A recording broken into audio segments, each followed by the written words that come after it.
Wake up, yeah. Good Sunday morning, y'all. It's the dark side of education. I'm your host, Rashad Turner. Appreciate y'all being here today, being here with us. We got a live show getting ready to pop this 2021 off. We've been working hard, so I ain't been able to see you on Sundays, but Happy New Year. Hope everything's going okay for you and your family. Again, it's the dark side of education. We're live on Citizen Ed. Justice for the Cities on YouTube, Facebook, and Twitter. Check us out. And speaking of Twitter, oh, it got crazy on Twitter, but you got your coffee this morning? Tea, huh? You got your tea, your coffee. You might not need none of that today because it's been so popping. The action is happening. This dark side of education. So, yeah, we talk about what the problems are here in Minnesota. But at the same time, we talk about it because we walk that walk as well, right? And the action is popping. And it's been a long week, right? A great week in our pursuit of education justice, right? This week we had our legislative session kick off.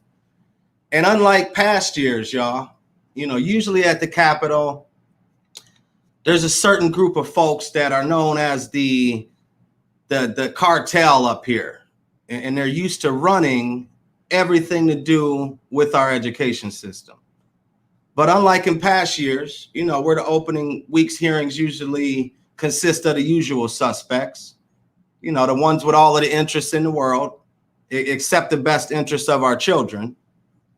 But this year, parents were front and center, thanks to the chair of the committee, Senator Roger Chamberlain. Shout out to Senator Chamberlain. But parents are front and center, right? We got to use our voices. The hearing was about distance learning, the difficulties that we've seen there, what reopening should look like, and what our legislative body should be thinking about as they're entering this session, as they're thinking about and hearing solutions, what we want them to do as parents. So it was a heck of a hearing. And today, we're going to start this show off with some awesome parents, educators, part of the Minnesota Parent Union family, right? I can run this is my 1 hour, or, a little more than 1 hour I get to run my mouth. But it's always good to have some guests come on, especially after a week like this, right? Especially after such a great hearing. So we're going to have some parents come on in a minute, but there was also an emergency town hall this week with the superintendent of St. Paul schools and his leadership team.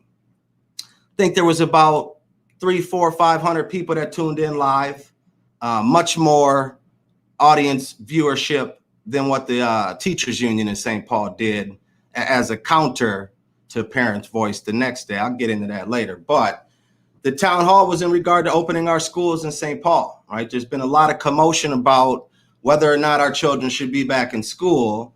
And right now in St. Paul, and I would say in the state of Minnesota, but especially in St. Paul, the teachers union, they think that despite all of these children being failed in our classes in St. Paul, that despite the fact that, mental health professionals would say our children need to be back in school, for some reason, the teachers union put out a bunch of lies and scared teachers, scared families into thinking our buildings weren't ready.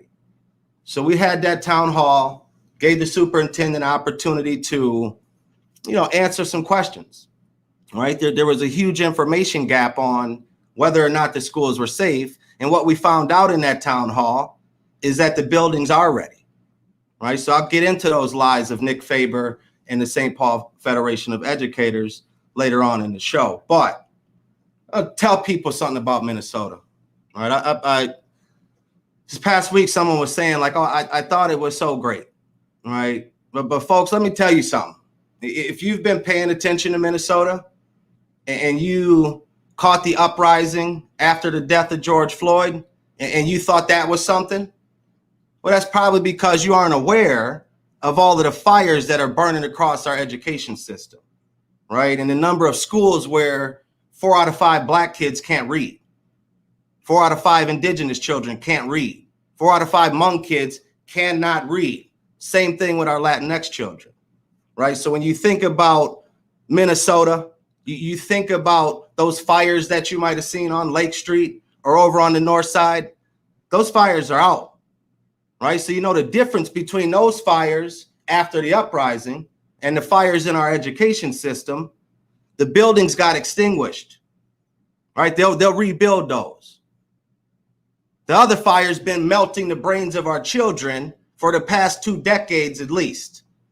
So it's time to put those out, right? Our children are walking around with their brain cells basically burnt ends, and teachers' unions are hungry, right? They're hungry for money, for power, for the best private pension plans and payouts possible. Yes, the pipeline to prison, it runs deep into those pockets of the teachers' unions' pensions, right? So we're going to get real about Minnesota. Some of y'all might think we have a great education system. And yeah, depending on what zip code you're in, you might be correct. I mean, relatively speaking, yeah, there's a few zip codes that you can count on for quality education. But if you're in a zip code like mine, it's a completely different story, right?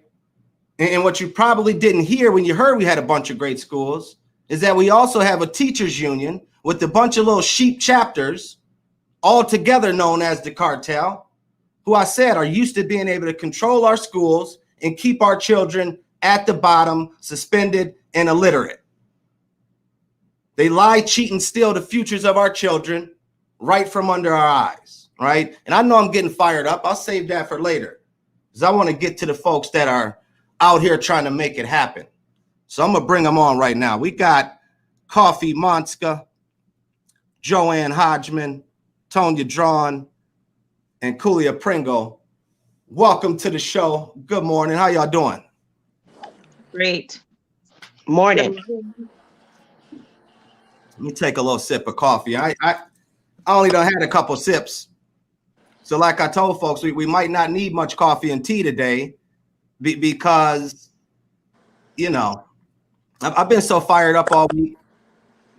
And being able to see, you know, Joanne, Coffee, and Tonya testify at the hearing, it was one of those things that reminded me, yeah, we do this work. We're in the fight. We can talk it, we can push it, but we also have to show up in those spaces, right? So I want to take a time here to, you know, get into some questions with y'all, but I think it's important to, you know, for y'all to introduce yourselves, let the folks know why you think it's important to use your voice and whatever else you want to share with us as we get this thing cracking. And I'm going to start with you, Coffee. Good morning. Hi, I think it's important to use our voices because they are not heard as often on the news or anywhere else. Like when Governor Walz, well, even he right now is, you know, allowing education for elementary school kids. I think he's realizing that the risk of them not being educated is much greater than the risk of them catching the virus.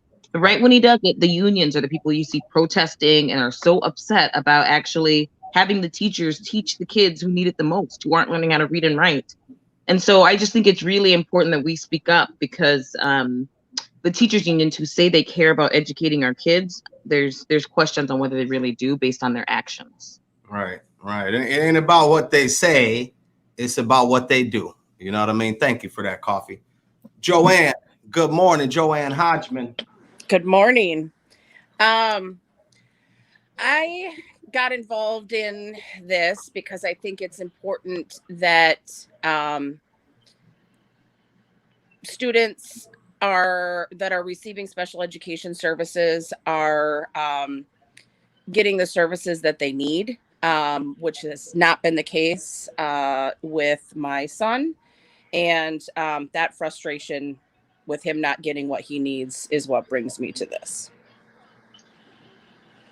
And you know, I think one of the things that has been not lost upon us warriors, but I think lost upon the broader part of our communities is that when we think about, you know, how distance learning has been, I think we're thinking about, you know, our own children, obviously, but I don't know that we get to, students who might have disabilities that need extra support and what that's been looking like this school year. So I definitely want to dive into that a little bit more today, since we have y'all here. Miss Tonya Drawn, morning. Good morning. So distance learning would have been great had families really been truly prepared for it and had the resources and tools that they needed to be successful. So my name is Tonya Drawn. I wear lots of different hats, but mainly I'm a community organizer, a mother of 6, grandmother of 12, 13 kids. And my, totally different experience probably with each one for distance learning, depending on where they lived. But definitely one of the things that happened because of distance learning is I started a new organization just because so many families were reaching out for resources and things that they needed for distance learning that it just took me and a whole bunch of my friends just to come together so that we could refer people to get some real life resources right away. So that's how distance learning has kind of worked for me with my own daughter. It's been here or there. But with my community, we got hit hard and there weren't any resources. The schools weren't stepping up and things like that. And many in the community had to step up to replace them. So that's how I felt about it. Right. And it's been lovely to see the community step up, right? But as we think about even like us having to step up, for most of us, we're stepping up, coming out of our pockets, spending extra money, having to rearrange everything about our lives to, pay for and provide what's supposed to be this free public education for our children, right? Yep. So it's so much popping. Kulia Pringle, Advocacy and Engagement Coordinator for Minnesota Parent Union. I know you ain't feeling well this morning, Kulia, so I'm glad you came on. We're going to treat it like you calling in. We don't need to have your video on or nothing. But you've been in this fight for a while now, Kulia. We've been side by side, even going back to, the days of BLM.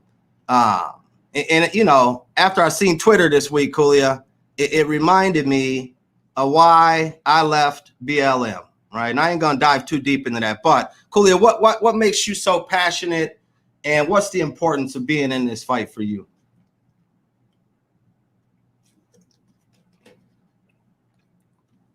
A former educator, and now I'm doing advocacy work on behalf of families. There's a whole host of reasons. White supremacy, the main reason as to why I'm in this system or in this fight, and it needs to be dismantled. But on the subject of, what we're going to be talking about today on school reopenings, for me, it's, it's not, the schools or St. Paul Public Schools is not requiring students to come back or saying parents have to send their students back. Right. They're saying if you need the extra support, that there is that option. And for me, it's not upon us or anybody else to tell anybody whether or not they should keep their kids home or not home if they feel like that they are comfortable with the school, what the school is telling them, or what the district is saying, or what the district has planned out. They should have that right, and nobody should be trying to crush that right.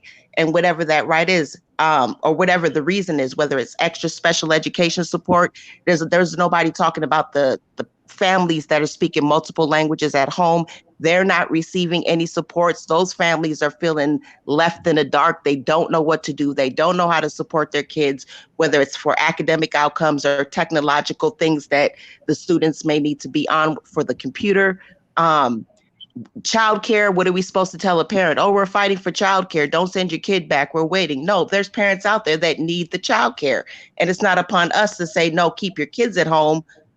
Wait till we fight for childcare. You know what I mean? So for me, it's whatever that parent needs. That's where our fight is. All right. Agree. And it's like, the problem I have with this reopening thing is that we get all of these mixed messages out in the community, right? But the fact of the matter is that in St. Paul Public Schools, you have what are called EKC staff, Essential Kids Care staff, who have been in the buildings this entire time, right? They have been there. Now you can imagine, you can guess what those people look like, where those people are from, what their socioeconomic status is. So it's just like that part right there, it bothers me, right? But you all as parents, I mean, thinking about reopening, and we can, whoever wants to, we can popcorn this, but thinking about reopening and the importance of getting our children back in schools, right? Kulia said it. It should be a choice for us as parents, right? But Joanne, Coffee, Tonya, what are y'all's thoughts on the reopening, right? We covered some of this in the hearing, so feel free to bless us with that testimony or share some of that, but we'll popcorn, whoever wants to go. I agree with Kulia on just that it should be a parent's choice. I think it's very paternalistic of the union to have this position. They know what's best for our kids, and they can decide how much risk we're willing to take, and that they need to protect us because we don't love our own kids enough to be able to make that choice ourselves. And I also agree with the position that they say they care about the poor and the marginalized so much, yet yeah, they don't realize, or they do and they don't care about the fact that these parents are not going to be able to work. A parent was really moving at the Senate committee when she talked about she's a parent of a single mom of 3 kids and had 3 jobs to take care of them. She wants to work to take care of her kids and is not able to as much, able to only have like a part-time job now because she has to watch her kids. I'm in the same position. I have a special needs child. He's 16, but it's like he's 2 weeks in diapers. He needs help all the time. And so with only having 8 hours a week of someone teaching him right now, we're stuck trying to find childcare for him the rest of the time. And it's very, very, very difficult to do that. And we do have personal care attendants, but now we have to use them during school time all day long. And so at night, I get no break. I can't go grocery shopping. I can't work out. I get nothing because all of my time is used during the school day to be with him if I can find someone. Some days I can't, and I just have to work while he's destroying my house. So, and I also, about teachers being essential workers, and them, teachers are essential workers. Without them, our kids can't learn. And so just like all other essential workers, I think they should have to go to work. And if they don't want to go to work, then they shouldn't be paid. But they should have to make that hard choice like every other essential worker. Right. Agree. Joanne, I'm going to call on you next, Joanne, because I want folks to, you mentioned sort of the same comment that Coffee just mentioned there. So I want to go to you next, Joanne. Well, I was the single mom that worked 3 jobs. So, yeah, it's, I went from working 3 jobs prior to the initial shutdown last March. St. Paul Public Schools, the teachers union went on strike for a solid week before the shutdown even happened. My son was at a school that was not capable of providing the level of special education services that he needed. I was terminated from one of my jobs when I informed them that I wasn't going to be able to work full-time hours once we went to distance learning because my son needed additional supports. Of course, they didn't say that was the reason, but that's a whole nother story. And so I was home trying to help my son with distance learning, but either staff weren't engaging with him or we were having issues with technology. To have multiple children trying to be online doing video meetings at the same time, it doesn't matter if you have high-speed internet or not. Right. Most systems can't handle the bandwidth that requires multiple video meetings at the same time. And my son has since switched schools and started in the fall at a school that is able to meet level 3 special education service needs. However, the services did not start until well into the school year, and the IEP that was written for him was a carryover from last year. And so it's not necessarily catered to the services that are offered in a level 3 school. So he's still not getting all of the services that he needs. And we still have yet to have any conversation with the social worker that is at his new school, which is one of the requirements for being on the receiving special education services. The social worker is a key member of that team, and we have yet to speak to the social worker, and we're in January. So yeah. And I mean, and that's something that we hear all of the time, right? It's something that our family advocates at Minnesota Parent Union, I mean, Kulia could talk about that. We hear that all the time, right? Schools aren't answering. They're not speaking the languages that our family's calling. A voicemail is left. The call's not returned. So it's just like, I understand what the teachers union is doing because I understand domination and terrorism and how all of that stuff looks. But it's clear to me that they're not putting our children first, right? Joanne mentioned that in St. Paul, before the pandemic hit, that teachers union went on strike, right? Was ready to leave. They left our babies in the cold. They didn't care. And what did they do? The pandemic hit and they scrambled to get back in the building. Why? So they could keep their health insurance.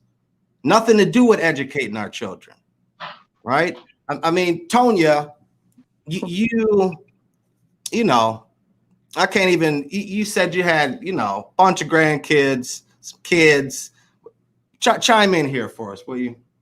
Well, so my daughter, just to give you an example, my daughter works at a pawn shop. She's not an essential worker because pawn shops aren't essential businesses, but they're a way for people to get some finances during this time when so many people were laid off. So she never stopped working, but reduced her hours because she was concerned about how many hours I was watching her kids. So she went from 40 to 50 hours to about 3 days a week, maybe 6 hours each day. And so at any given time, I have anywhere from 3 to 6 kids doing distance learning at my house and trying to work at the same time. So I'm faced with the same thing that Joanne just said, that Broadwith, that internet package that I have, that essential internet package that initially was only $9.95 a month, isn't hitting it, right? Because I have to work. They all have to log on to do distance learning. And even if it's for an hour a day, which some of my grandkids are only learning for an hour a day. Let me pause you right there, Tonya. Sorry to interject and interrupt. Teachers are making, the union has teachers getting their salaries, and they have set expectations so low that, could you just repeat what you just said? How many hours are your kids? A day, right. So my grandkids who are under 5th grade get about an hour a day of work. They're on the video with the teachers, and one grandchild's teacher's internet is so bad that while she's teaching, her internet will go out. And I said, that's acceptable. That's okay.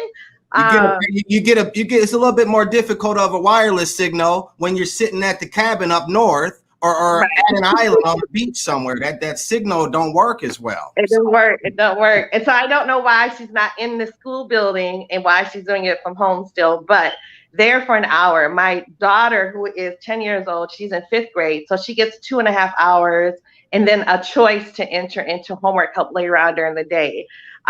Where, you have to remember these kids were in school for 8 hours a day, and then a lot of times going to after school activities and things like that. So parents could work. So this is a hindrance for parents that are barely making it, parents that live paycheck to paycheck, and for the schools to say, hey, we're not sure if we should open or not, or even teachers. Some parents don't have the choice. It's either that or you're going to face eviction. You're going to face bills not being paid, not even being able to pay the internet bill because there's nobody being able to have an income because there's no childcare, there's no school for them even to work part-time. So parents are really facing it, and it should be a family decision. If you have the support, you want to keep your child at home and that's working for you and the school is supporting you, then go ahead, that's your choice. But if you don't have those many choices, which so many families, especially families of color and low income families, It's not a choice. We need to send our kids back to school so we can get our lives back together so that we can live, not just basically just almost survive, but live, because there's no other financial support. The eviction moratorium is either here or there, but there's, rental assistance, that only covers maybe 1 month, but we're talking to some parents at 3 or 4 months, parents that are becoming homeless and everything else. It's a huge, horrible decisions for families to have to make. Unfortunately, the students have to be in school, and the schools need to support that if that's what the families need. And it's just, go ahead, Coffee. You look like you're going to say something. Yeah, I mean, I just wanted to say that it's not all, I mean, that not all teachers are bad. And I think we all recognize that. There's some teachers that are great and that have high standards. And I've talked to a lot of teachers that want to go back to school. So it's terrible that the union controls them. But I mean, not all teachers are terrible. That's one thing I wanted to just get out there as a disclaimer, that we all know that. And also that I think it would make a difference. I think what's maddening to me is that the unions are not honest. So if they would just say straight up the things that Tonya was saying, like, we don't care that you can't go to work, that your kids might not eat. We don't care that your kids were already really far behind, and now they're not gonna learn at all practically. But what's maddening is that they couch everything that they do is that because they care about people of color, and we're protecting people of color, and this is for your best interest. And yeah, so that's what makes me mad, is that they're not. That's part of what makes me mad, and what's maddening is that they're not honest. And then when we speak out against them, it's like we are people who are not very compassionate. And we don't care, and we don't care about the teachers, and we don't care about kids of color, when really there are kids, and we do care. And so I wish there'd be a little bit more honesty and transparency on their side, instead of just using us to promote their own interests. And it's like, Cooley, I want you to jump in here, right? Because you are a teacher, you're a family advocate, you're working with families. What has that confusion been like, right? What has it been like to hear from families, hear from educators on the lack of information or that information gap? Yeah, it's a bit confusing. Like I said, I just had, after the meeting on Friday for St. Paul Federation of Educators, many families were very confused, asking me what did I think, should their kid go back to school, and do I think that the schools, the district is, doing what they're supposed to do. And I just refer back to them to what the superintendent said, that he's comfortable, that their buildings are ready, and that, they're ready to do what they, to have kids come back to school. So there's a lot of confusion out there for me. And one of the main things is that teachers are saying, so they're one of their main points as to why students or schools shouldn't reopen, is that we should wait until the vaccine is out, or wait until everybody has a chance to get vaccinated. The superintendent says he can't require everybody to get vaccinated, or he can only encourage people to get vaccinated. So for me, the logic of let's wait until vaccination makes no sense when people can opt out of vaccinating. So sometimes you have to pay attention, and the teachers union are good, like Coffee said. They're good at using and twisting things to make it sound like whatever their agenda is, it's about our kids. And it's really, if you dive deep, they're talking out of both sides of their necks. And if you just listen, it makes no sense. None. And on Friday, right, Cooley mentioned that, so I'll back up. Thursday or Wednesday, one of those days, the days just blend into me, right? I don't even know what day it is today, other than I know I got to do this show Sundays, 10 a.m. That's my guiding light there. But we did this town hall, like I said, with the superintendent of St. Paul Public Schools. The reason we did that, there was a communication that went out from the union that basically said the buildings weren't ready. We heard clearly from Superintendent Gothard. We heard clearly from Mrs. Turner, operations chief at St. Paul Public Schools, that the buildings are ready. And what the union did the next day, following the lead of Nick Faber, is that they hosted what they called a parent meeting, SPFE, Teachers Union Parent Meeting. But what happened to parents who were in there who had anything to say that contradicted the Kool-Aid they were pouring, those parents were kicked out. And later on, I'm going to try to pull up the receipts of parents being kicked out so it's clear, at least to folks in St. Paul, what this union is on, right? Because they're going to say, well, hey, we don't want your little black butt. We don't want black babies to go back into school, but they're not saying nothing about that black boy, that black baby's mama who's working at the grocery store, bringing up groceries for $12 an hour. They don't give a shit. So for them to say our children shouldn't be back in school, cut it out, right? They don't care that little girl's mama's working up at the nursing home for $12 an hour, taking care of their mama and their grandmama. They ain't telling them, oh, hold on, don't take care of my elder. No. But when it comes to that 10% of teachers who would rather get paid for nothing, it's all good to them, right? When it comes to those families who they have everything they need, right? They can sit at home and do everything they want. They could do that before the pandemic. They'll be able to do it after. It's easy for them to say, well, let's just stay at home until the vaccines are ready. There's so much distrust around those vaccines. Hell, what, we're going to never open school?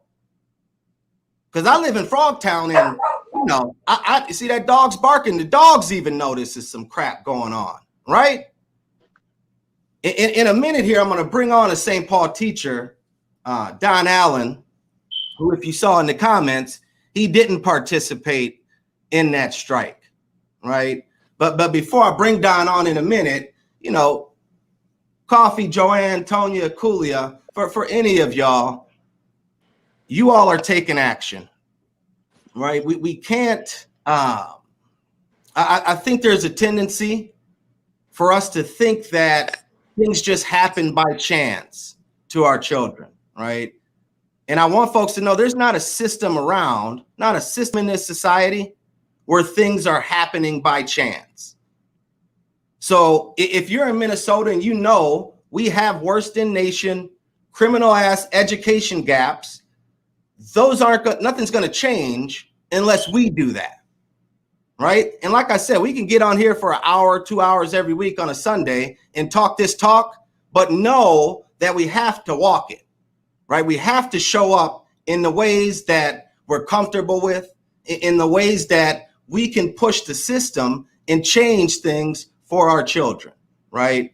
And I'm going to keep tearing this teachers union up. I guarantee you we probably going to go longer than an hour.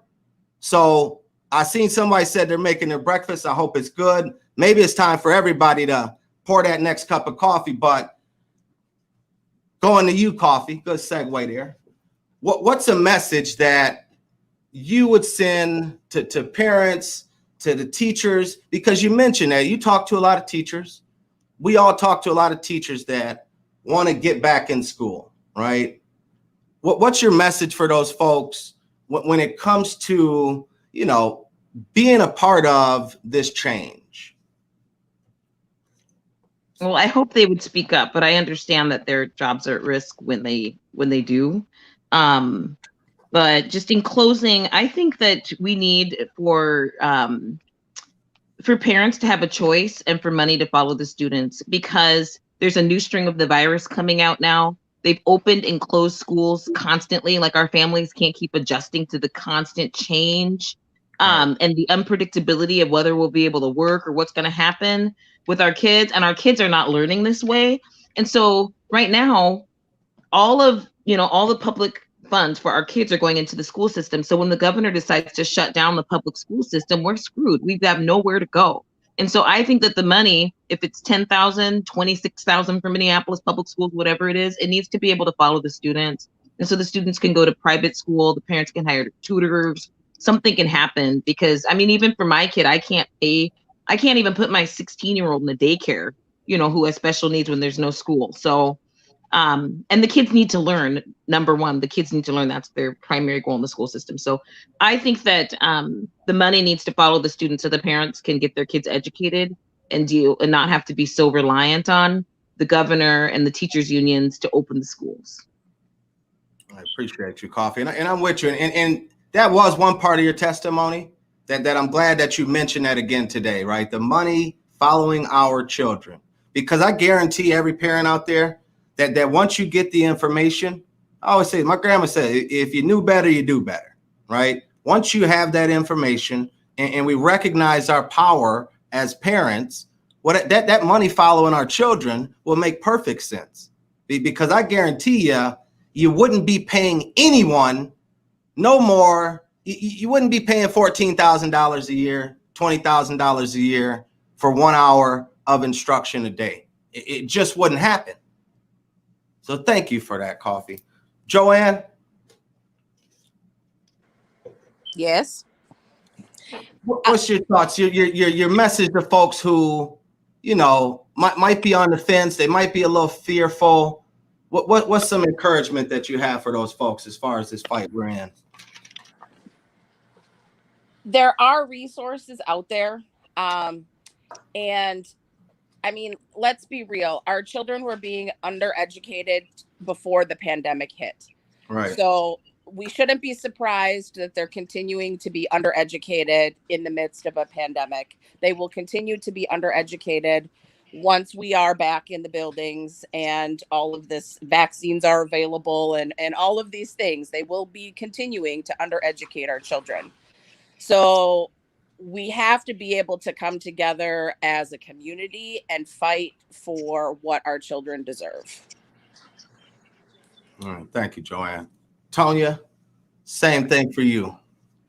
I would say teachers that are not willing to teach during this difficult time, knowing what kids are facing, and even helping students of color especially divide that gap, I think it's time for them to retire and get out the business. For families, what I would say is advocate for your needs. If somebody tells you no and it's still something that you need, don't stop. Contact whoever you need to contact. Contact your school board, contact your state rep, contact Minnesota Parent Union, and let us know so we can help you advocate for your resources. There are resources out there, and we do know what the state of education was before this. And all that happened is during this pandemic is that those disparities grew even bigger and got more highlighted because more parents spoke up. And we don't need to stop speaking up just because the virus is gone and now everybody's been vaccinated. Let's keep the community input and outreach going, making sure that families, it's calling, making sure that families are aware of groups that can help them advocate for their needs and what they need for their families. And don't just stop, don't just stop because a teacher told you no. If you don't like what a teacher says, go above them and talk to somebody different, get second opinions, and don't just stop until you have everything you need to make sure your child's educational journey is a success. I appreciate you, Tonya. Mm-hmm. And it's like, we got to do this again, right? I mean, there's a bunch of us in this MMPU family. We got to do this again. We got to get y'all's voices out there, get our voices out there, because, y'all have said it, right? These problems existed before COVID. And if we don't step up, continue to be aggressive, right? I know it's tough sometimes to go right at the status quo, but I have a bet that things are how they are because people have been afraid to call out the teachers' unions. People have been afraid to speak up on these issues and share our stories. Why? Because we know that in the past we've been ignored, right? Our voices haven't been at the table. They've pushed us away. So with Minnesota Parent Union, we are going to continue to aggressively get ourselves to the table. And when they don't pull up a chair like they did for us in the Senate hearing, we'll bring our own tables and chairs and we'll bring them to ours. So Coffee, Joanne, Tonya, I appreciate y'all. We got a lot of work to do, but I tell you, it feels good knowing that we are alongside warriors like yourselves. So Coffee, I know you got to get to church. Joanne, Tonya, y'all get to y'all's day. God's peace and blessings to you. Kulia, you stay on because you're a teacher. And in a second here, I'm going to bring on Don Allen. But Coffee, Joanne, Tonya, appreciate y'all. Have a good one. Thanks, Rashad. Thank y'all. Kuya, you still there? I'm still here. Hey, Don Allen's joining us. I want to bring up Don's comment here. Joanne mentioned that there was a strike in SP. Matter of fact, let me take my coat off because it's about to get popping. I might need some more coffee, put my hat up a little bit, get the flexing. But Joanne mentioned that St. Paul Federation of Educators went on strike right before the pandemic. Don Allen, God bless you. You did not participate in that strike. And I remember that, right? I remember you being very vocal about what that was about. And, you know, I'm not going to introduce, I'm going to let you introduce yourself, Don Allen. Good morning. Welcome to the dark side. Let me make sure I can hear you. Thank you. Thank you. You should be able to hear me now. Yes. Rashad, I appreciate your passion. I appreciate you inviting me on your show. One of the first brothers in town that have done that in 5 years. Right. But, you know, I did not participate in the strike because I'm new to teaching. I've been teaching 6 years. I came from corporate America. In corporate America, you have to have purpose, trust, focus, leverage, feedback, change, and sustainability. And the organizational design must make sense. It did not make sense. We would have done better as teachers in a teacher union to go on strike after our kids are at 90 or 100% proficiency in reading, math, and science. Yeah. That's when you have leverage. So it did not make sense to me as a teacher with 2 master's degrees finishing a PhD program to go on strike because our kids needed us, every one of us. You know, I understand the politics of the teachers union. Is a teachers union relevant during a pandemic? That's a question that's still out there. But I did not participate simply because I go to sleep at night and I can hardly sleep because I know that the students that I teach need this. They need to be able to have the same experiences I had in my life. Maybe not all of them. I know what it is to not have a place to lay your head. I know what it is to be sleeping in a garage in South Minneapolis in the winter when it's 15 below because you don't have a place to live. I know what it is to not have any food to eat. These things have happened to me. I recreated myself. If we can't, as educators, get in the classroom and teach English, math, science, art, social studies, and relay life experiences to our students, then we might as well go get another job, period. And so that's, I mean, you have to look at the organizational design of a union. The union is usually never to, I will just stick with education. An education union is normally never to do anything for the students. There's no trickle down effect to the students. Right. It's more protecting the teachers. And in some cases, that's great. You know, in some cases, that might not be so great. But what we have to do, even at the state legislature, and the things that I plan on or already am doing in connection, collaboration with that, we need to make sure that we know the law. And it's one thing here, I've heard you guys and all your great panel of women of color, which is really great to hear, which we don't hear all the time. But one of the things, Rashad, I invite your listeners to go look up is Minnesota law. Statute 120A.3. It says the public schools of this state shall serve the needs of the students by cooperating with the student's parent and legal guardians to develop a student's intellectual capabilities and life work skills in the safe and positive environment. The law is already on the books, you know, and we're not flexing that statute. You know, I think that the Commissioner of Education should a long time ago for Black and brown students declared it a crisis, which shifts funding streams in the state. And I feel you, Don. Mm-hmm. And we're gonna talk page amendment before you get out of here. But I'm gonna stick to these killers of our children's hopes and dreams. Okay. Union. What Kulia, you chime in. We on here just like we up at Golden Time chopping it up in the coffee shop. So what was your thoughts when Nick Faber sent out that email that was full of lies, as Dr. Gothard told us, as Jackie Turner told us in the community? What was your reaction to that? And what do you think that fear mongering does to your colleagues? Because I know one thing for a fact. You're not putting in 1 hour a day of work, Don Allen. I know other teachers in your school building who aren't putting in just 1 hour of work a day. But just your thoughts on the email and the lies, anything. And Kulia, chime in here anytime you want to. Yeah, when I looked at that, I went, wow, because, you know, I have 2 students in St. Paul, two children that are students in St. Paul public schools, a second grader and a fourth grader. And I look at that model, and I'm going to just tell you, it works well, because my second grader's teacher is online with him every day, twice a day for an hour. And he's reading a second grader at fourth grade level. Of course, the parents are 50% accountable to that also. Oh, yeah.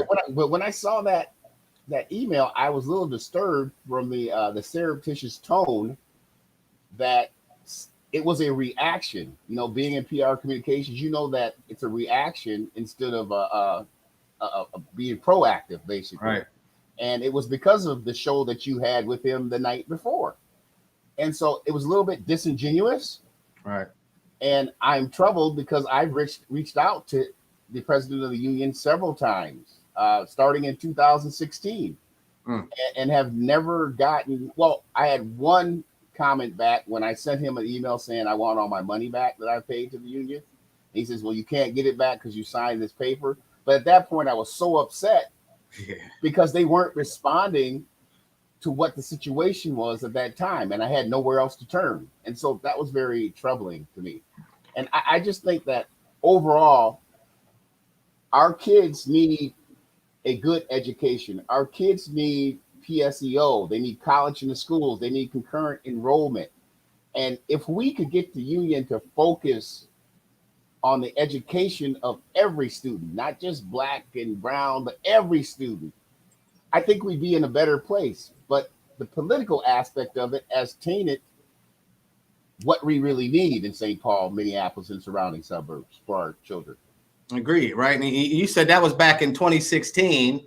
It doesn't sound like anything has changed out of Nick Faber, right? I mean, they hosted that meeting, and I started to talk about this earlier. And before I keep going, I want to address this comment here.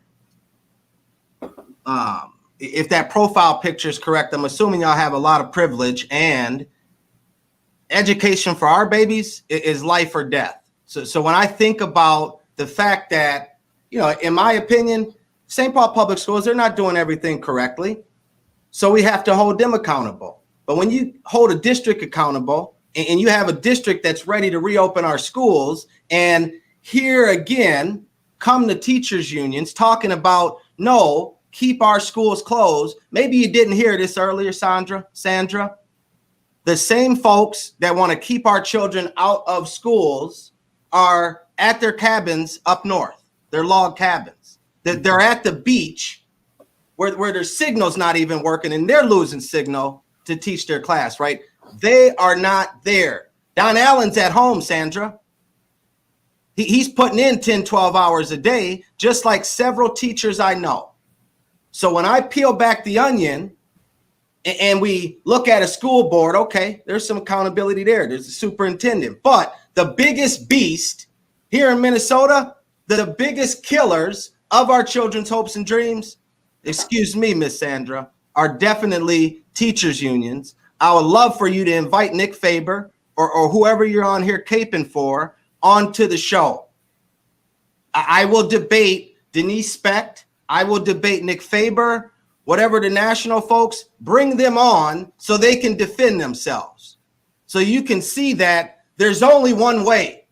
There's only one way, is to point out the beast and go right at it. So I just wanted to, you know, we can't be scared, right? Because I know there's folks out there who are just, oh, Rashad, don't say it like that. Hey, our children can't read.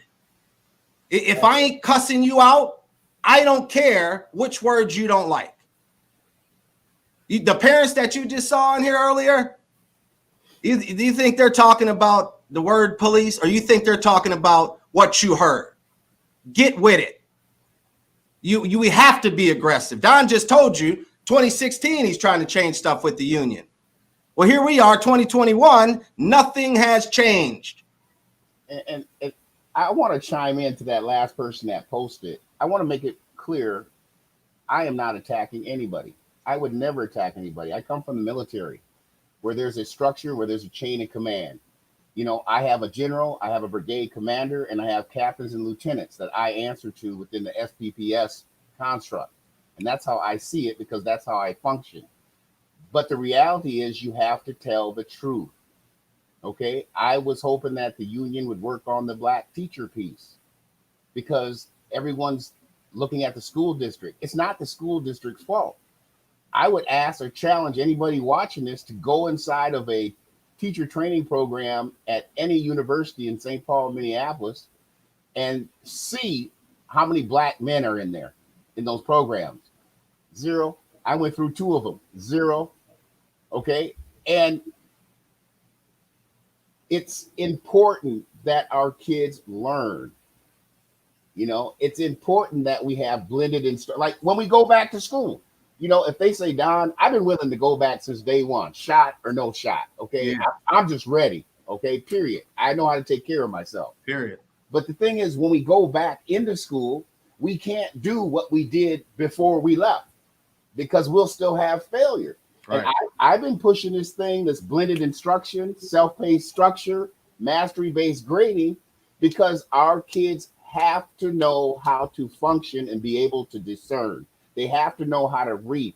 Reading and writing are the foundations for everything else. If you can't write a paragraph, how are you going to go to your math class, write or read? How are you going to go to your math class where now, you know, Satan has threw in words and numbers and the answers are in paragraphs. And so if we teach our kids about discernment, philosophy, take it to a whole new level, which I try to do every week, you know, we'll be better. And there's too many distractions, way too many distractions, even the teachers union, you know, and like I said, I'm not attacking Nick or the teachers union or those gun-ho folks, but look at yourself in the mirror. Before the pandemic, you were scared of black kids. Now the pandemic, you got something to add on to that list. You know, that's not right. It's not helping us. It's not. And for years, I was the only black teacher in any school that I worked in. So I had nobody to reach out to. I had no colleagues in the school, except for a couple friends that I made that were real people inside the school that I'm friends with now. Yeah. But it's really bad because you know that things that my principal, quick story, Rashad, principal that I had, you know, I was all gun-ho in our public learning, our community, our PLCs, professional learning communities. I was really excited. I was like, yeah, why don't we try this? Why don't we do this? I was all up for doing different things. Well, I had a principal to call me down in his office and say, Don, I heard you were being a cowboy in your PLC. Now, me as a black man, you know, I only look like this. Okay. I didn't fall off the cabbage truck last night. And me as a black man, I said, you know, that cowboy language might be taken derogatory, but I understand what you're saying. And then he went on further to say, you're teaching way up here and our kids are way down here. And I told him I went to Hamlin. That's the only way I know to teach is way up there. I mean, I scaffold all the way up, and we're not going to get into the teaching piece, but it's like to even present that makes you want to walk away. Oh, yeah. It's those low expectations, right? I mean, it's that belief gap. And like low expectations were the beginning of this pandemic, right? That's why we have schools where children are getting 1 hour of instructions. That check. Has your check been adjusted this year, Mr. Allen? You don't have to talk about what you're making, but has your check been adjusted to account for, like, you know, are you getting less money than you did? Or like they say, hey, it's a pandemic, we're going to take some of this money away because we're only giving you 1 hour of instruction? Or well, I have to put it like this. I don't do this for the money. I worked in corporate where I made 6 figures every year for a long time. And if I did this for the money, I wouldn't be a teacher. This is a mission for me. And I'll tell you this, my checks go to my wife. So I know when I have like a couple keeping it real. Yeah, I'm just keeping it real. I have not checked in over 2 years. I know that there's a deposit. And if that doesn't happen, then the alarm goes off. But I will check and answer that for you because I'm going to tell you, Rashad, I sit down here in the basement that we remodeled as a family room, which is now an office. And I'm on from 6:30 in the morning till 5:30 or 6 at night every day. And if I'm not doing lesson plans, I'm currently in college, 2 different programs at the same time. I'm taking professional developments, which is like a college course. Yeah. And I can't do that until after 3:15 every day or before 8:30 in the morning. So my time is really crazy. My wife is doing 90% of the distance learning, and she's wore out on that. Okay, with kids. And so the thing is, we have to collaborate, communicate, and facilitate a building blocks to cordial diplomatic relation. Now, these people in the union, including me and the leaders, they're not bad people, but you question their experience and their motivation and their agenda. I would like to see more I like to see more Karen teachers, more Hmong teachers, more Somali teachers, but there's a way to do that. And it's not happening. And the union could be the driver. We wouldn't have to have these conversations. You know, we could be talking about how great this was, or how we added to and made sure that our students were getting what they needed. And right now we're just static. And I want to go back to something you said earlier, right? You said that, you know, it was a reaction, sort of like a counter, right? Disingenuous and all of that. When you said that, and Kulia, if you still there, I want to know what you think about this, Kulia, because I think that teachers unions are on the ropes right now, right? You made a comment earlier, Don, something about, you know, are teachers unions relevant in this pandemic?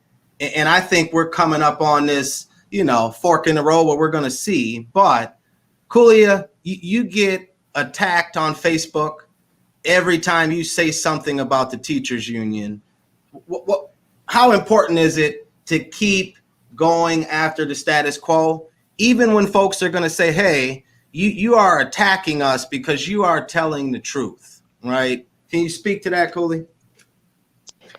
Yeah, and I wanted to be clear too that I'm not attacking teachers. I'm a former educator. I love teaching. Like that was the best thing. And I think that had to do with where I was teaching, the structure in which I was teaching under, and what I was able to teach. I don't believe that if I was in a public school system teaching, that I would have enjoyed teaching as much as I do and did. But to Don's point, like it would be different if they're leveraging their union power to demand more teachers of color.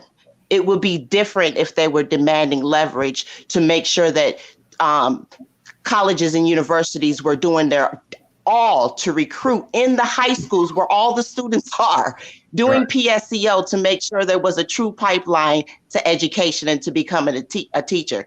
It would be different if they used their leverage to make sure that there wasn't any school to prison pipeline, the suspensions was down, and they were holding themselves accountable, because that's where suspension starts, is in the classroom, and demand that they need more training to make sure that they're kicking less students out. It would be different if they were demanding a culturally relevant curriculum and to be trained to be culturally responsive teachers. It would be different if they advocated to make sure that students are overly labeled in special education. It would just be different, but that's not what they're advocating for.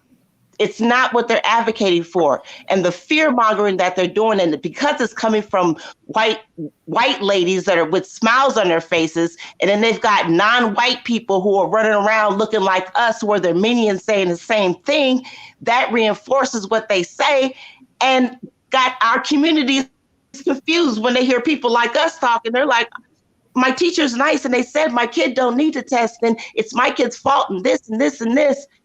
It's sad, Rashad. It just makes our work harder, but I'm down for the fight, and I've been down for the fight, and I just know it takes a little bit more educating our community. It takes a bit more on our part that we help them tune in and then close that information gap. A lot of it is because our families just don't know. They don't know what academic outcomes is and what the test means, or how to read it and how you can look for other measures. But they got the teachers union saying, opt out. You know, your kid is smart, even though the test says that your kid can't read. Opt out. Your kid has great social skills. They can become a basketball player or a good rapper. They dance well. They have great social skills. Screw that. Our social skills ain't got us out of poverty yet. Not the masses of us. It's only worked for a few. And it's like they love to see Black boys dance. They love to see Black boys sing, but they do not love Black boys, right?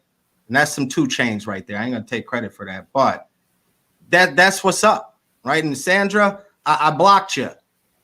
I blocked you just like your partners at SPFE were doing to parents on Friday, right?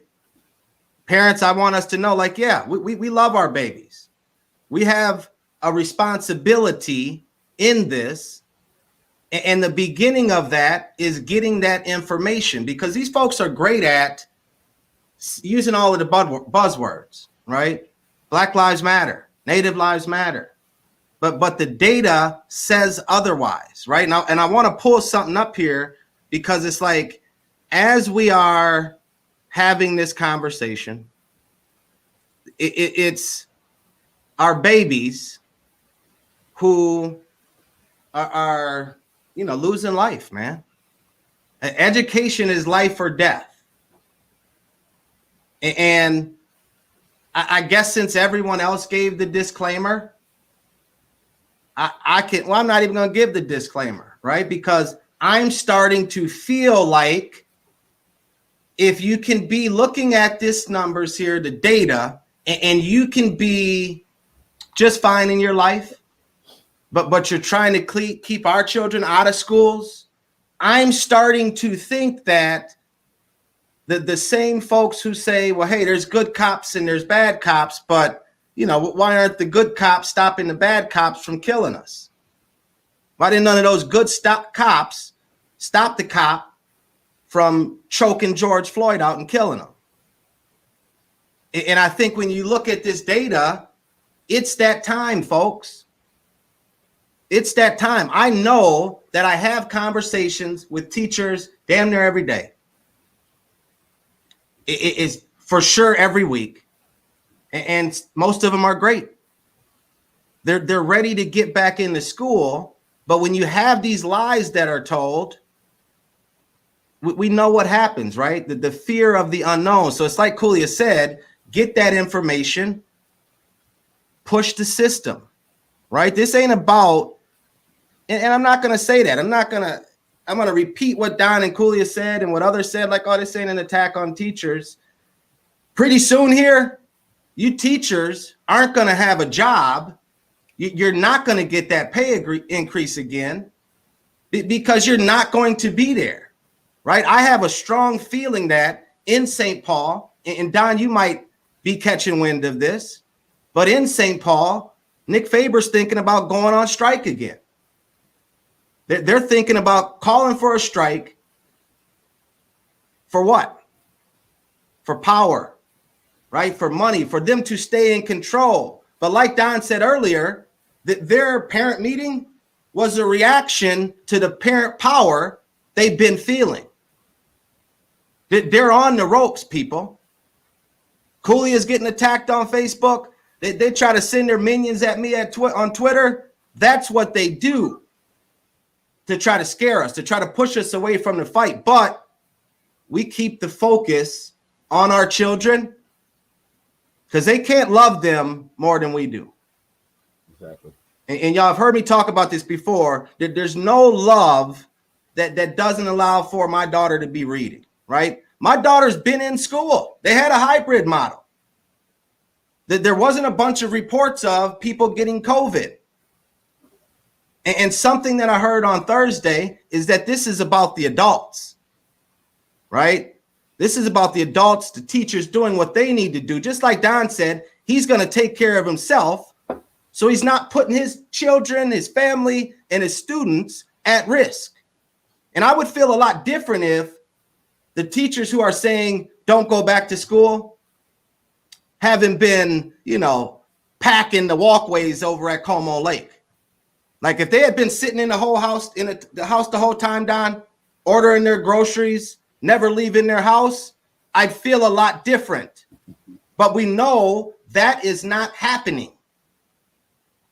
You feel me? So it's like, Don, how do we get teachers? And Cooley, you said former teacher. I consider you still a teacher. I don't think that ever goes away, right? So you two as teachers, how do we get more teachers to understand that there's a dead end ahead if they continue to follow the misleadership of Nick Faber and teachers unions? And neither one of you you're not attacking anyone. I am. You're damn right. It's an attack. If that's what you want to call the truth, so be it. Right? I met with my funding partners last week, and they said, hey, Rashad, just don't call anybody a name. And I said, okay, I can think about that. I can't promise it. Right? I can promise everyone that we're going to take this aggressive approach. It ain't going to end up like the shit we saw in DC. Right? So that's the new bar of how it shouldn't be done. We're going to show folks how it's done. But Don, your colleagues, Kulia, other teachers, how do we get them to a point where y'all are at? Don, you go first. Well, I just like to say, when we run into these kind of situations where there's organizational communication that is broken between a group of people that have such an important job like teaching our children, we have to find ways to adjust, fix, collaborate, and get consensus from everybody. And I know that in my building, we have some of the top minds in St. Paul Public Schools. Okay, I just know that in behavioral health, and education, science, math, the English department. And we have to get on the same accord. And I feel that some of the rhetoric from the union has debundled that and made it kind of hard because people pick sides. And then I'm looking, and I'm not a victim. Don't anybody think that I'm a victim, but I just got to say this to be truthful.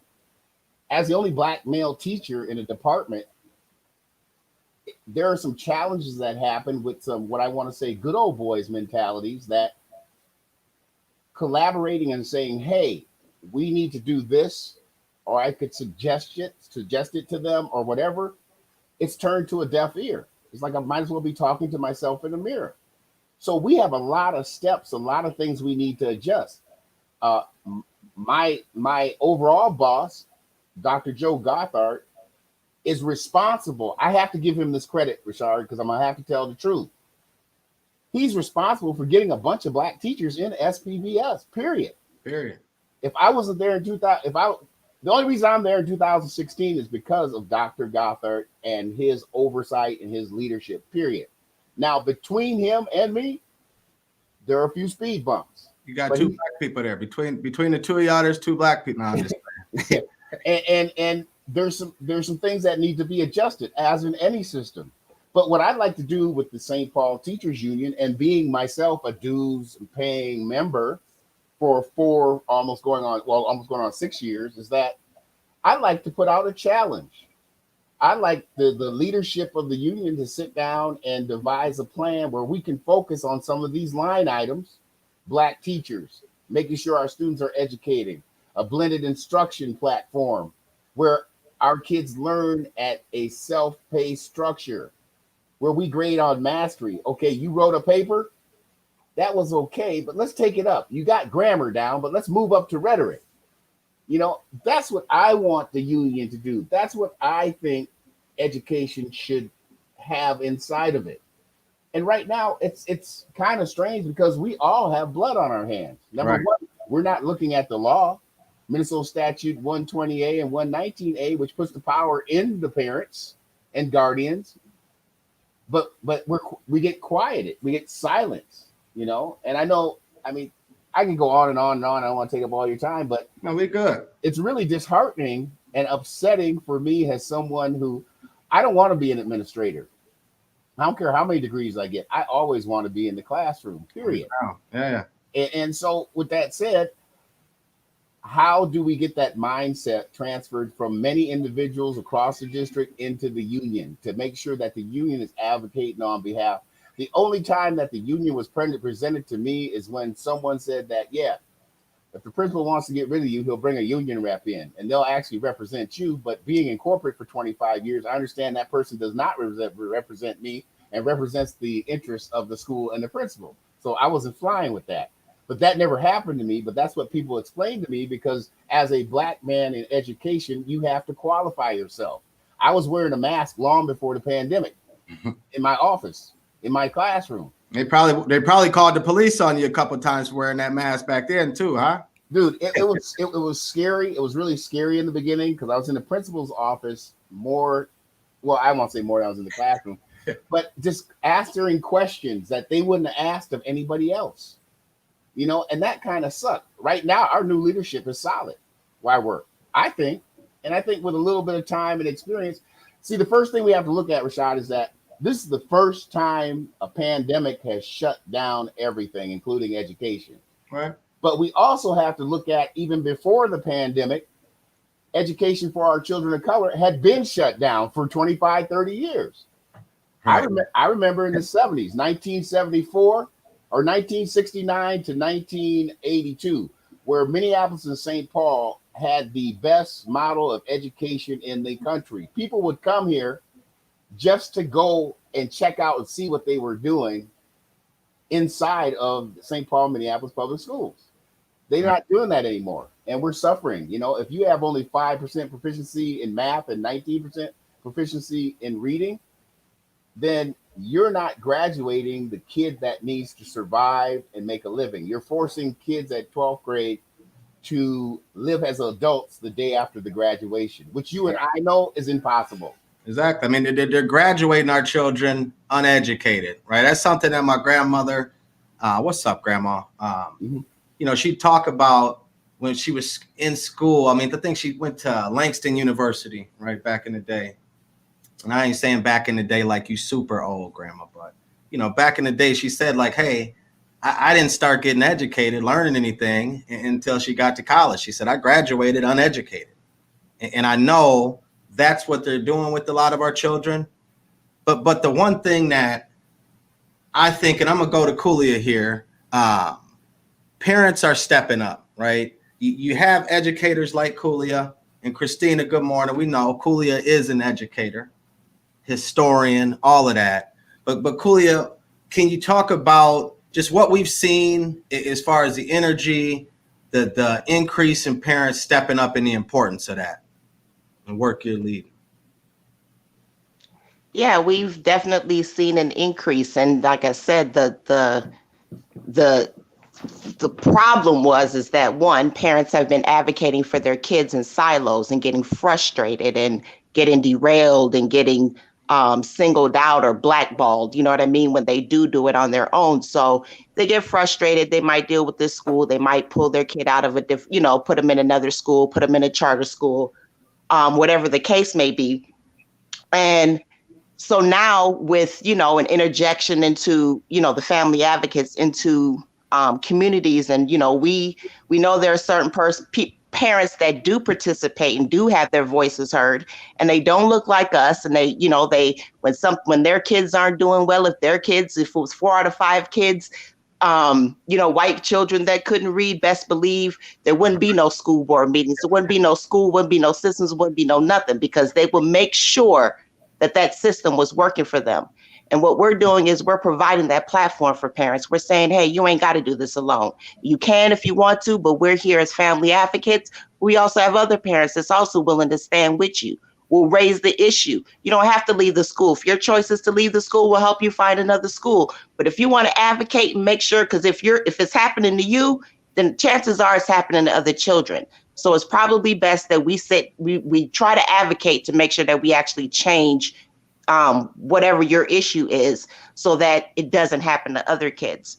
It's been exciting for me to see, especially the African American community too. We've been beat down so long, you know what I mean? I know our struggle, but to see like families in the East African community and the Latinx community, where a lot of those families are even further back because of language barriers. So they're even left in more of a dark of what the African American community is in.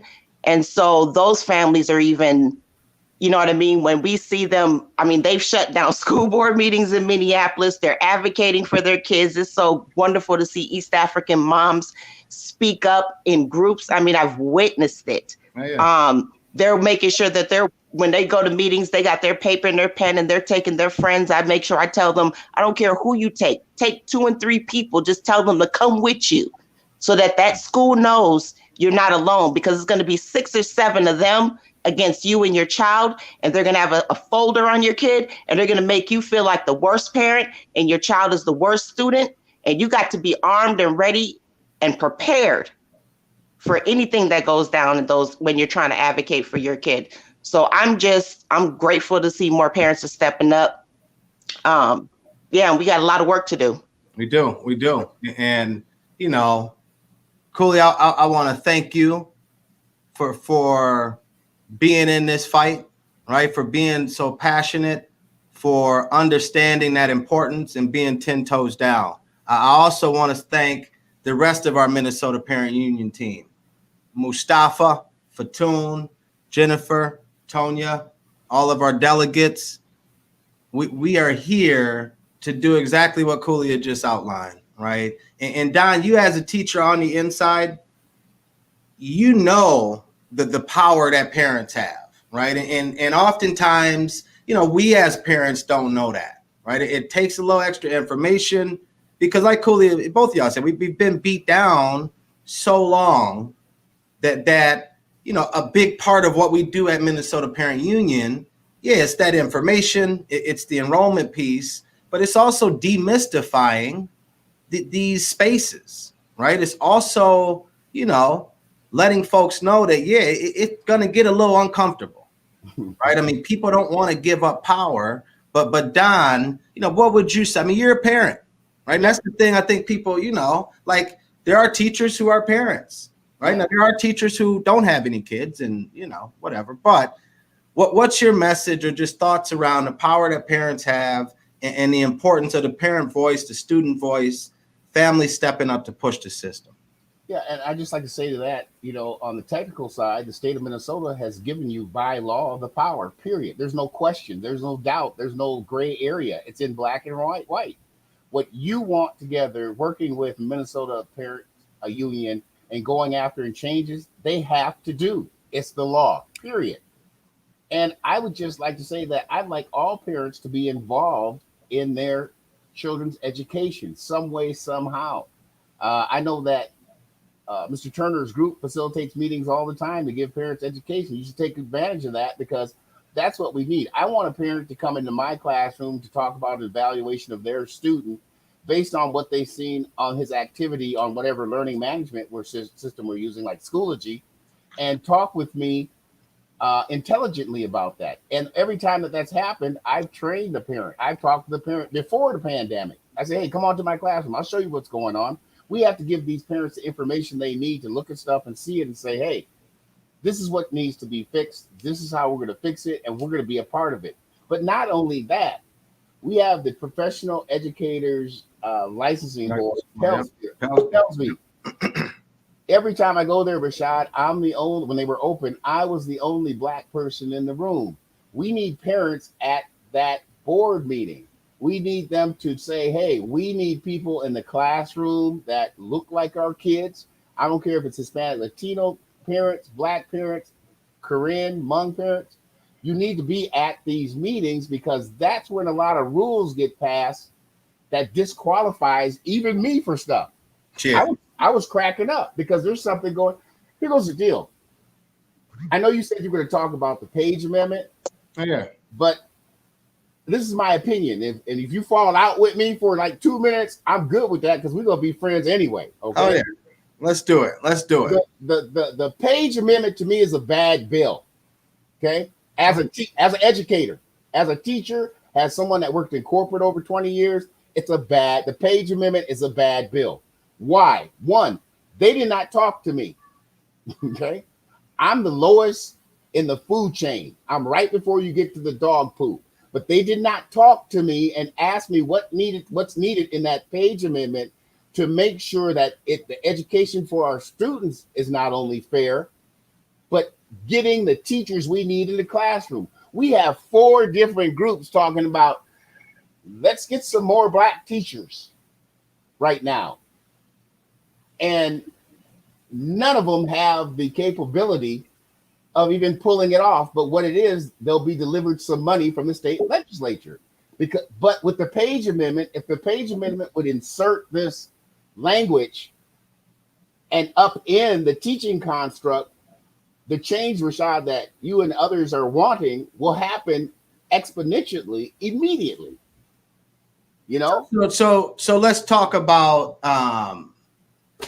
let's talk more about obviously the addition that you're talking about, right? Yeah. Because as I've always said, like, hey, we're willing to strengthen the language of that page amendment. So don't feel like you're blocked out, Don. We're side by side. We're in this. But what I would say is this, right? You mentioned that 120A, B, and yeah, we do disagree on this, right? Because I would say that if those statutes did anything, we wouldn't be in this place, right? With those statutes, there's so much wiggle room that it keeps us in this same place, right? That the Page Amendment, it's not the end all be all, right? That there's no silver bullet, but you mentioned low expectations earlier.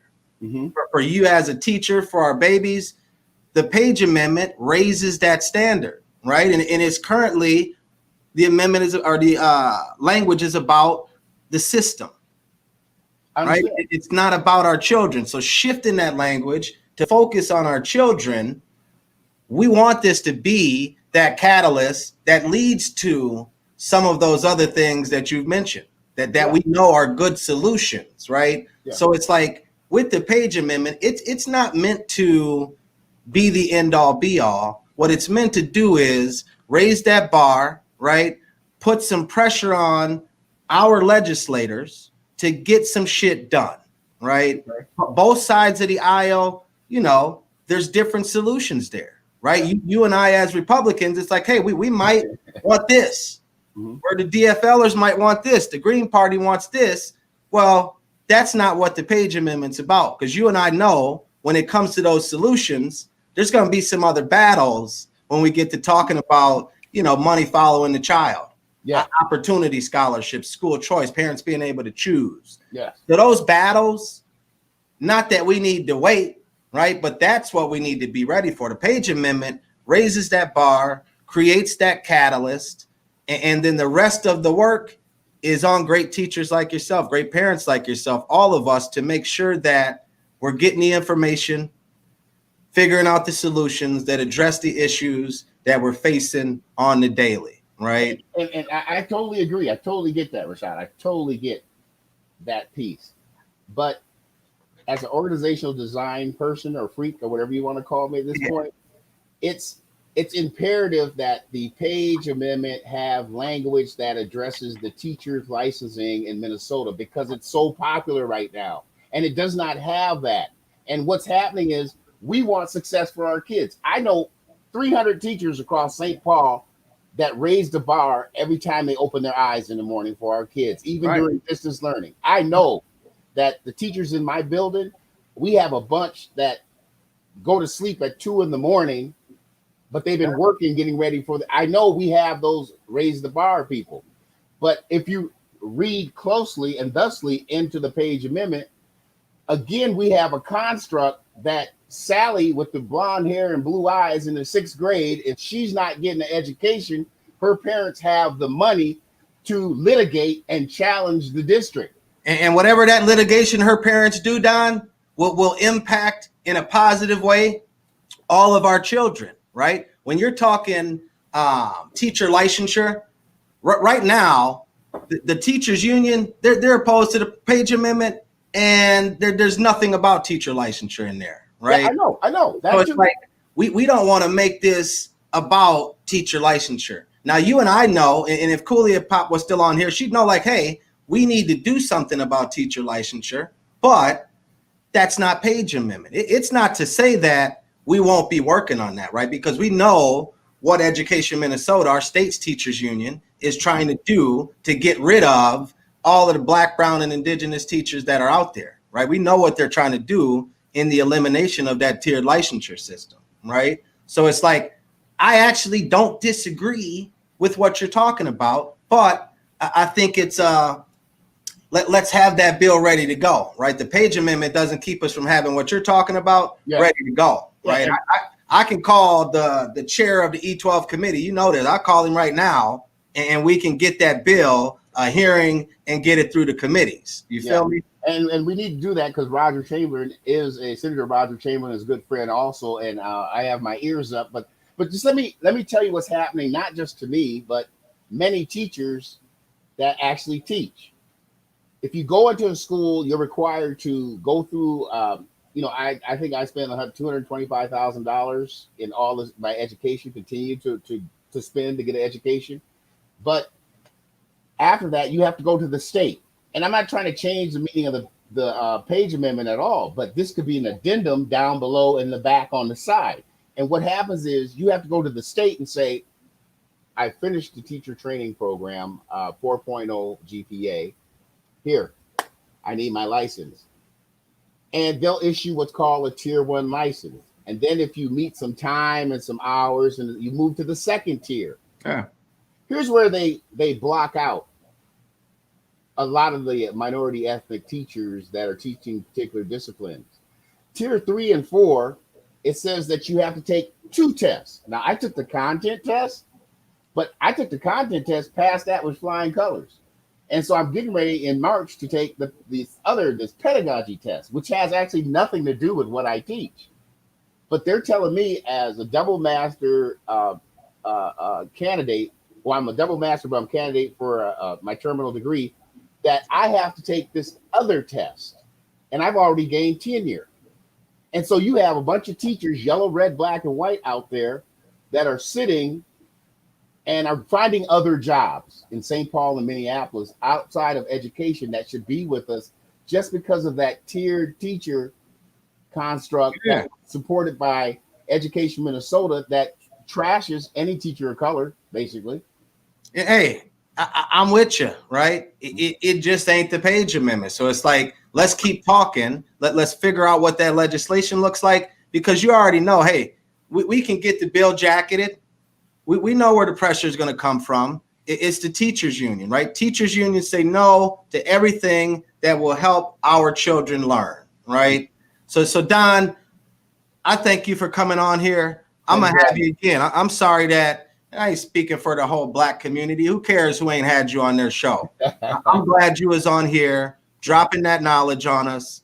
We'll talk soon. Let's get that licensure stuff together, right? Let's do it. I'm because ready. The thing with that is, it's so wild that you and others would have to go through all of that when we know there's a bunch of teachers in the classroom, mostly white women, who haven't even been taught to teach our kids how to read, right? And you got to go through all of these extra hoops, and we got teachers who don't know how to teach kids how to read. So I think there's a lot there in the licensure, in the certification. So we're going to keep working, brother. I appreciate you coming on. Thank you. God's peace and blessings to you. Everybody else, I want y'all to stay tuned in, right? We got a couple more minutes. I told y'all we was going to go longer than an hour. I've been fired up. Ain't been able to do the show because we don't have so much work to do. But I hope you've been able to hear that if we don't do this as parents, we don't do this as families, as community members, things will stay the same. I mean, there's been articles in Minnesota going back to the year 2000, where it talked about our education gaps being an embarrassment. Well, now those education gaps are criminal. And no one's going to do anything about it if it's not us as parents, right? The union, remember, is telling families that they are okay with parents taking care of their elders in nursing homes for $12 an hour, unvaccinated, or ringing up their groceries for $12 an hour, unvaccinated. But they're unwilling to teach these very same people's children for $35 an hour, and in buildings that, at least in St. Paul Public Schools, the district has confirmed that the buildings are safe. And meanwhile, these same folks who are trying to keep our children locked out of our schools are hiding the fact that, over 60% of students in some school districts are being failed right now. All right. I appreciate y'all tuning in, staying on a little bit extra longer with me. Y'all's getting it in the comments. I always appreciate that. I try to do better, but as long as y'all's chopping it up, it's always chopped up. And that's what I'm talking about, right? All of that energy in the comments from all of you parents, it's like, that's what I'm talking about. If we do that, we bring that energy into those spaces and places that the decisions are happening, we'll get stuff done, y'all. All right, no matter who gets in our way, as long as we have the information and have each other's backs, we'll make sure all of our children can read. And to teachers that are out there, except for one of you who lied to me last week when you told me that if schools were safe, you would stop pouring the union Kool-Aid. So except for that one teacher, and I ain't gonna say your name because I want to hopefully talk to you this evening like we do every week to ask you some questions. But again, y'all, we can't leave the quality of our children's lives and education to chance. No systems do that. These teachers' unions don't do that. Okay? So again, this is Dark Side of Education. I'm Rashad Turner. I appreciate y'all tuning in. I'll see y'all next week. All right. God's peace and blessings. Holla.